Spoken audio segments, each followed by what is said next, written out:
as hard as you do? Join us on Classic FM for a refreshing conversation on building, managing, and preserving wealth the smart way. From practical financial insights to expert perspectives that help you plan for today and secure tomorrow. This is a show that puts your financial future first. Tune in every Monday from 5:30 p.m. to 5:45 p.m. for this insightful wealth management program, because informed decisions lead to lasting wealth.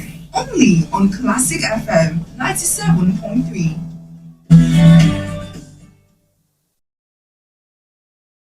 Your money should work as hard as you do. Join us on Classic FM for a refreshing conversation on building, managing, and preserving wealth the smart way.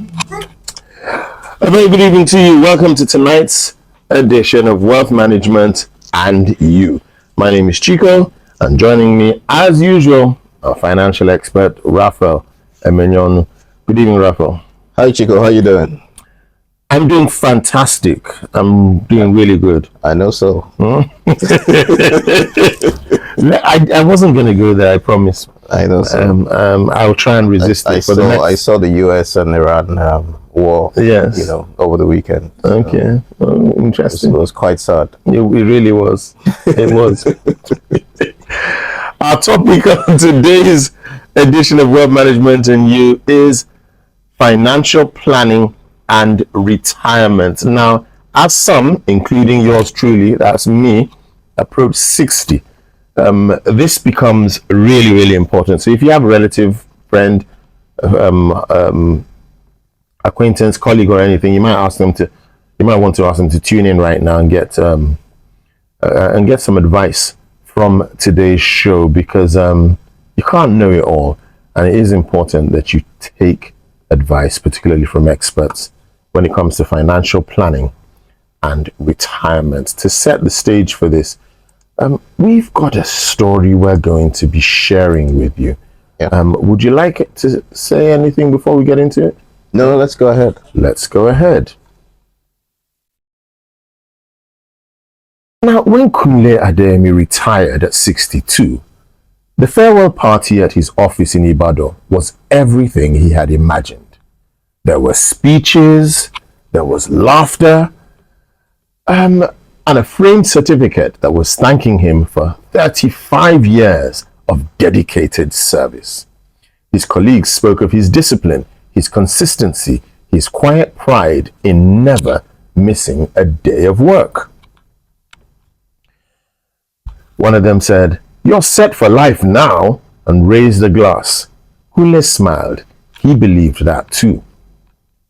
A few weeks later, his retirement benefits came in, a lump sum that felt larger than anything he had ever seen in his account. It was, in his mind, the reward for decades of patience. He made decisions quickly. First, he renovated the family house in Akure, new tiles, fresh paint, a modern gate. "It's time we enjoy life," he told his wife, Bisi. Then came the requests. A nephew needing help to start a business. A church building project required just a small contribution. An old friend presented what sounded like a perfect investment, a transport company that promised steady monthly returns. "It's better than leaving money in the bank doing nothing," his friend had insisted. Kunle agreed. Within a year, most of the lump sum he had been allocated, spent, invested, or promised. At first, things seemed fine. The transport business sent returns for 3 months. The nephew called with updates about progress. The church publicly thanked Kunle during a Sunday service. Then, slowly, things shifted. The transport company stopped paying. Temporary issues, they said. The nephew stopped picking his calls. Prices of food and fuel climbed faster than Kunle had expected. And the monthly pension? It was smaller than he had imagined. One evening, as Kunle sat outside his house watching the sun set over the quiet street, Bisi joined him. "How much do we have left?" she asked gently.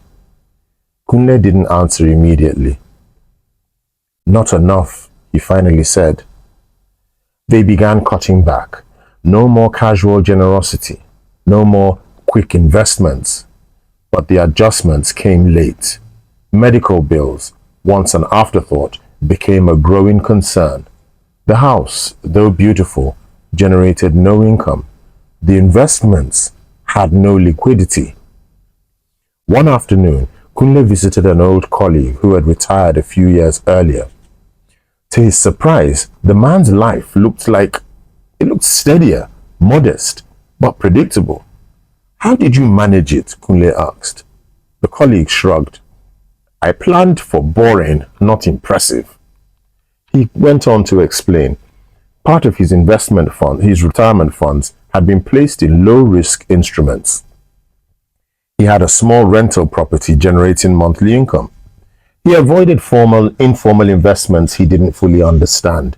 Most importantly, he had mapped out his expected expenses before retirement, not after. I assumed I might live 25 more years, the colleague said, so I made sure my money could try to keep up. Kunle nodded slowly. That night, back in Akure, he sat with a notebook for the first time, not to spend, but to calculate. Expenses, remaining funds, possible income. The numbers were uncomfortable. I wish I had done this 5 years ago, he admitted to Bisi. She placed her hand over his. Then maybe someone else can learn from it now. So, that's our story today. Did you find yourself in it? Are you Kunle? Could you be Kunle? There's many Kunles out there, right? Yeah, and I think the story is quite relatable. You know, it's what a couple of people have experienced, and it's what a couple of people haven't learned from. So I think it's something we can actually dive into, absolutely, and speak more about. So let me just start with the story we've just heard in mind. First of all, from that story, if there's any contributions you'd like to make or any questions that you have on today's topic, please send them to us via WhatsApp on 0704 1001 973. If you have a reaction, to get in touch with us, WhatsApp only at the moment, 0704 1001 973. Let me start by asking Raphael, why do lump sum retirement payments often lead to poor financial decisions? Okay, so to answer that question, I'll first of all speak about retirement. Yes. You know, retirement is when you're not as active as you used to be. I mean, you could have some other things that you're doing, even into retirement, right? But you're not as active as those previous years, maybe the first 60 years, right? Or the last, or maybe 40 years, right? That takes you up to 60 or thereabouts. You know? Now, once you get into retirement, even if you have your own company, you have an office you're running, you might not be as active as you were, you know, in those early years. Yes. So what is expected is that you should have like a buffer, you know, that you've planned for, you know, that sort of would sustain you all through that period. Now, other than perhaps a pension. Yeah, so you have a pension today. Yeah. To most people, that money is not likely going to be enough, because the whole idea is for you to be able to maintain your standard of living even at retirement. Yes. You know? So you have that pension account. For some people that have looked at it and they've seen that, okay, they've done the maths, this money is not going to keep me at this level by the time I retire. They've started building a personal... After all, clearly, what 10 million would get you even 2 years ago, 3 years ago, it's not worth what it was back then. Exactly. Clearly, a bag of cement, 5 years ago, should we go? Even a loaf of bread. Even a loaf of bread. Yeah. A can of sardine. So you're not going to get that by the time you... So they've looked at they've done the maths, and then they have a personal financial plan, right? They're going to add to that pension when the time comes. Yes. And then if you're lucky, there's a third one, which is what Kunle experienced in the story, right? Which is like a lump sum from where you worked. Yes. Right. Which is sometimes very significant as well. Okay. But there's something called a sudden wealth effect, which I believe is the first thing that happens to people in Kunle's a sudden wealth effect. Yeah. Okay. So when you get that sort of wealth, which is something you probably haven't seen before, and it hits your bank account, you just believe that it's never going to end. That money is going to be there forever. And then anything that comes your way, you want to spend on it. You want to support. You want to renovate the house that maybe doesn't need renovation. You want to, you just want to do everything that comes your way. Yes. So that's one of the things that people need to guide against. That sudden wealth effect. Is one of the things that people need to guard against. Another thing is that most people don't have the skill, to manage such a large amount of money when they get it. You see people immediately, they start traveling. Yeah. You see some men that start traveling with girlfriends. Yes. All around the world, So you need to, if you don't have that skill, you need to speak to people that have that skill to look at how you can manage the money so that it can sustain you. Another thing is, and those people have a way of knowing when money goes into your hand. They know. They know. Suddenly the phone, somebody who hasn't spoken to you in 3 years, suddenly, hi, I just thought of you, and I said, let me call. You fall for it. You fall for it. And then the paycheck structure. Yes. You need to also look at the funds and try to structure it in such a way that you're earning salary from it. So that would also help. So you'll be living within a budget. Yes. Like what the friend did, he estimated his length of life. Yes. That is also important. People will argue and say, what if I don't live up to that? Are you planning to die? If you do that, it will attract death. And then suddenly, all those kind of beliefs. But you need to estimate to say, okay, I'm 60 now. Let me estimate for another 25, 30 years and plan towards that 25, 30 years, with what you have. So you need to plan and you need to have that estimation. And then you can also explore the 50-30-20 rule of budgeting, which is 50 for your immediate needs, 30 for your wants, because again, we're not saying save and suffer. You need to be able to travel. You need to be able to 20, 30. 50, 30, 20. 50, 30, 20. Yeah. Okay. 50 for your immediate needs. Yeah. 30 for your wants, like you want to travel, you want to explore other things. And 20 for the future, because we talked about inflation. So you need to be able to make provision for that as well. So to answer your questions, I think those 5 areas are what people need to guide against, so that they can make the best use of the lump sum and retirement. Okay. Well, clearly, I mean, let's talk a little bit about how you've mentioned it in some ways, social pressure, family, community, religious obligations.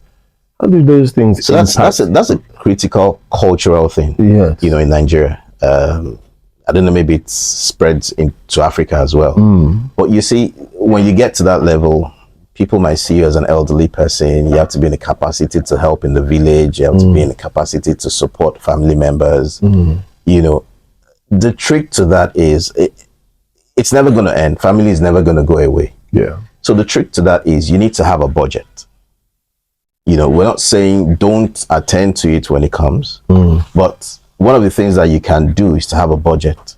And once you spend that budget that you've set aside for it, then you defer. Whatever request that is coming, you defer. The other thing you can also do is, everything doesn't have to be monetary. You can look at your network. It's part of the things that you also need to build as wealth. You can support people through your network, so it doesn't have to be money all the time.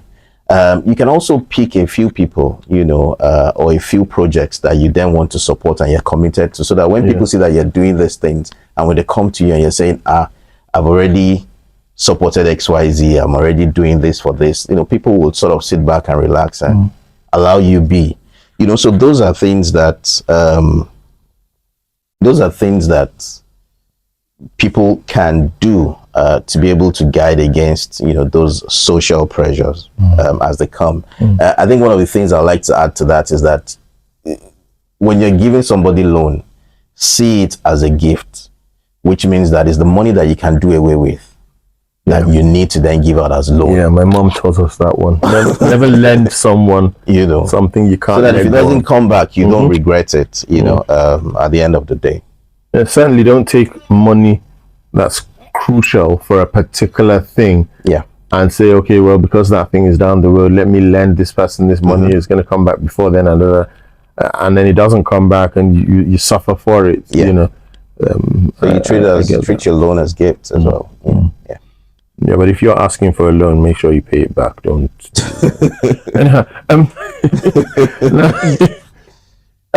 What's the difference between assets, say like a house, for instance, and then income generating investments? So I heard that in the story as well, where Kunle owns the house. He lives in the house. And then his friend has a small property that generates rental income.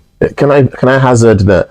I know that a house, there's maintenance costs. Yep, there is. And so a house to a degree is like a depreciating asset.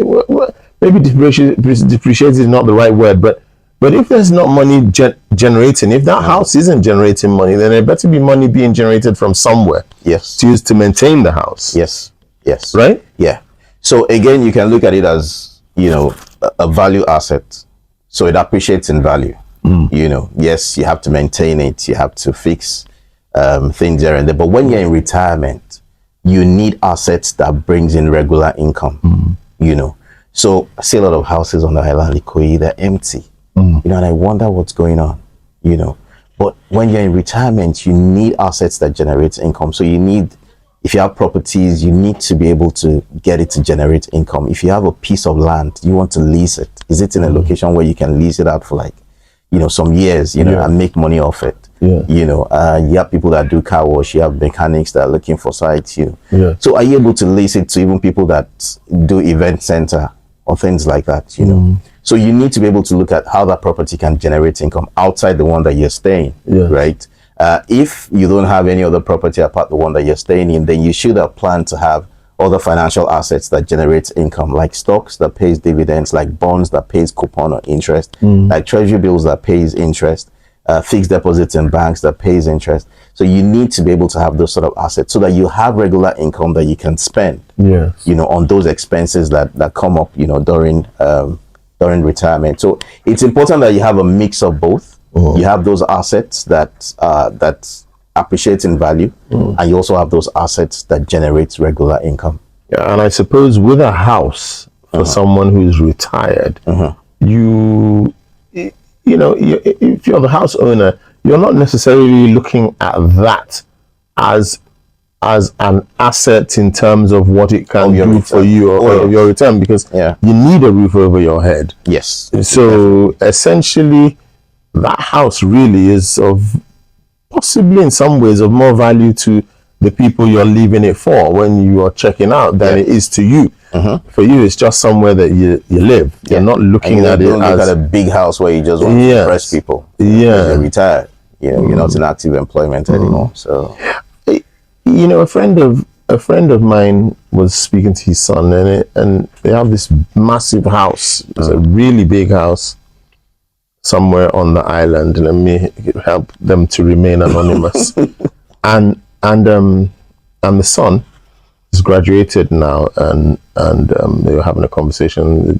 Dad said, one day, this is going to be yours, and the boy was like, Daddy, I'll sell it. Yeah, because I don't know why you built this. I don't, okay, check it out now. We live in what, 10%, 15% of this 2 rooms property, right? And you've still got to, I don't know the last time the AC over there was turned on, because there's nobody there. In fact, going over there, I get asthma attacks. This is the boy saying to his father, you'd have been better off building like a twin duplex at least, or even 4 3-bedroom houses, and then you and mommy stay in one while the other ones are generating money. See what you built here. Who wants to be paying to be fixing cracks in the wall? And Today, what so you find right. is absolutely, and today what you find is people, it's just going to be the husband and the wife when the kids have left, right? All left. And so what they do now is they get rid of those big houses and they look for a smaller unit, that they'll spend the rest of their life in. So yeah, so you don't need a big house once you get into retirement. It's a fact. All right. Okay. We've got a question here. Let me take this. Okay. Because it says, why is there always the lump sum temptations at retirement? You'll be hearing about projects that will generate thrice your money, etc. Many people I know have fallen victims. Me, I want to. I've reduced my lump sum and planned a monthly income that's close to my last salary. Yeah, I can't deal with monthly depression. That makes sense. Makes a lot of sense. And that's what we're saying, that, you need to introduce the paycheck structure, once you get this lump sum, so you don't get carried away, and it makes a lot of sense that it's even closer to our last salary. Yeah. Because that helps her to maintain that standard of living. Yeah. That makes absolute good sense. Okay. Moving on. So why is it risky? Well, it's an obvious answer, but I'm going to ask anyway. Why is it risky to invest in ventures that you don't fully understand? So, just like you saw in the story, you saw in the story that he invested in a venture. They probably paid for like 3 months, and after that, story enter. Yeah. So what happens is, if you don't understand what it is, you don't have the basic knowledge of how to make money. What's the risk about it? What sort of money can they make from this sort of venture? It's better you stay away from it. Because if you don't have those information, it's difficult for you to make informed decision. Yes. It's difficult for you to tell when to exit, because if you're going into any venture, you should be able to tell when to exit. You should be able to tell what you're looking out for in it and when to exit. And I think at this point as well, I like to say a few things about Ponzi schemes, because that's part of what leads to Ponzi schemes. People come, they promise you interesting return, and then you just fall for it. Now, to detect that something is a Ponzi scheme, there are 5 things that you need to look out for. Very important. First is if it's just word of mouth.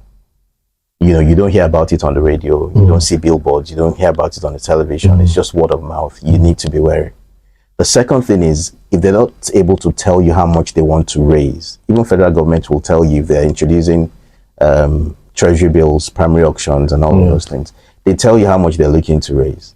And companies that are credible companies, genuine companies that are introducing products as well, will tell you in the prospectus how much they're looking to raise. Now, if this product is not able to tell you how much they want to raise, then you need to be worried about it. If the product does not tell you the sponsors, you don't know the people behind it, because that also helps you to make informed decisions, right? If this is the sort of people you want to partner with, you need to be worried about it. If it gives you return that is steady, 30% every month, because even federal government will not promise you a steady return. Yes. Sometimes it's up, sometimes it's down. You need to be worried about it. So all of these things you need to, if the product doesn't check all of those boxes, yes, trust me, stay away from it. Stay away from it. Okay, as we wind down now, how early should retirement planning typically start? I think immediately you start earning income. But in your 20s? Yes. Interesting. Okay. If you start in your 20s, what you're benefiting from is time. You have that time, to put together as little amount as possible, to take you to that destination. Yes. By the time you get to your 30, it's still okay. By the time you get to your 40, you need to avoid making mistakes. By the time you get to 50, it's pretty much getting to being late. So I would say that the moment you start earning income, you need to begin to plan for retirement. And if you're 60 already, you're 60 already and no plan, you're done. So what you then have, from 50, let's even say 40, what you're doing is effort and sacrifice. You have to make a lot of sacrifice. You have to make a lot of sacrifice to be able to put things in place. Yes, but for that period. So we've addressed that, but I want us to address those who are 60 now. It's never too late. And they haven't, they're like, oops, kind of. So what do they do now? They have to start now. If they haven't started, yes, the best time to start is now. So it's never too late, so they can still start. Especially if there's any sort of income still coming in. I mean, if they get all those lump sums, they need to begin to plan it, the way we've discussed, Yes. So they need to begin to plan it, just to ensure essentially don't do a kunle. Yeah.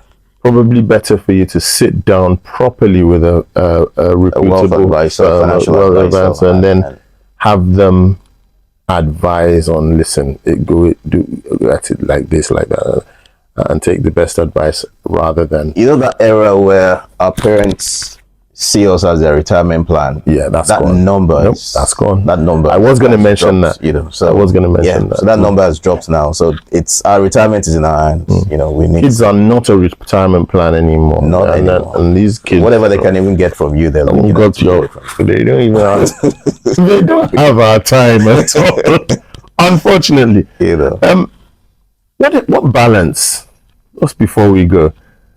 Should exist between enjoying retirement and then preserving long-term financial stability. I suppose the 50-30-20 comes in again. That helps. That helps. That's very important. If you're trying to strike that balance, it's very important, because what we're saying is, we're not saying save and suffer. Yeah. Neither are we saying spend loosely and go broke. We're saying that plan in such a way that what you have is sustainable. Yes. And it can take you on that journey, and you don't become dependent on anyone at the end of the day. You're still financially independent, and you can live your life. You can travel when you want to travel. You can eat good food, stay healthy, plan maybe for your afford medicals. to take out a decent health insurance. Yes, that's important as well. There's a lot of health insurance providers out there. Pay for one that you believe will cover those essential things at old age, so that helps. So you're able to take care of your health, you're able to eat good food, you're able to travel when you want to travel, have fun when you want to have fun. That's what we're saying. So we're not saying save and suffer. Make provisions for inflation as well in your portfolio, as you plan for these things, because current cost is not going to be the same all through. Today we've seen that fuel cost has gone up, and this has affected the cost of goods as well. So plan is what is important and critical, just so that whatever you have as you go into retirement can sustain you, for as long as you're alive. There you have it. I hope you found today as useful as I did, being close to 60 myself. Raphael's got a ways to go.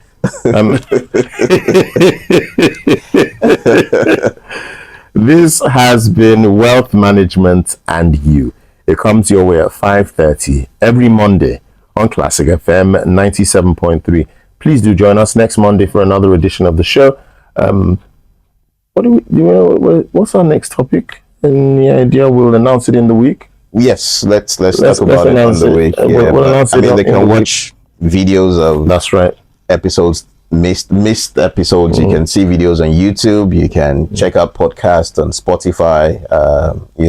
Just to catch up on what we've done. We'll try and bring you a rundown of the topics from previous episodes, so you know what's on the YouTube channel. You can go over there and have a look and catch up with any episodes you might have missed. Correct. Thank you very much, Raphael, for coming through once more. Thanks a lot, Chico, for having me. Stick around. This is a Chico Monday on the Drive Time Show, and it's all going down on Classic FM 97.3. Thank you for joining us on today's edition of Wealth Management and You.